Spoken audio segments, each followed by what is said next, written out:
క్రీస్తుని పంపించి బలియాగంగా ఆయనను మార్చి ఆయన మరణము, ఆయన కాచిన రక్తం ద్వారా మనకు విముక్తిని మరియు విమోచనను మరియు జీవమును అనుగ్రహించడానికి ఆయనను పంపినట్లుగా మనం చూస్తున్నాం. అదే విధంగా సత్యమును గూర్చి సాక్ష్యం ఇచ్చుటకు, దేవుని యొక్క సత్యము ఏదైతే ఉన్నదో, యేసే నిజమైన దేవుడు, తర్వాత మరి ఆయన నిజమైన దేవుని కుమారుడు అనే విషయాన్ని, సత్యమును తెలియపరచడానికి ఏం చేస్తున్నాడంట, యేసుక్రీస్తు లోకానికి వచ్చినాడు.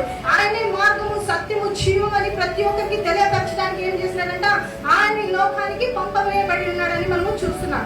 అదే విధంగా పాపమును తీసివేయడానికి ప్రతి నడక, ప్రతి సమయము, ప్రతి చోట యేసుక్రీస్తు వెళ్తున్నాడంటే అదంతా కూడా ఏమంట, లేఖనం యొక్క నెరవేర్పే. ఆయన చిత్తం లేనిది ఏది కూడా యేసుక్రీస్తు ఏం చేయలేదు, జీవించలేదు. ఆయన ఏ రీతిగా నడవాలని దేవుడు ఆజ్ఞయించాడో ఆ విధంగా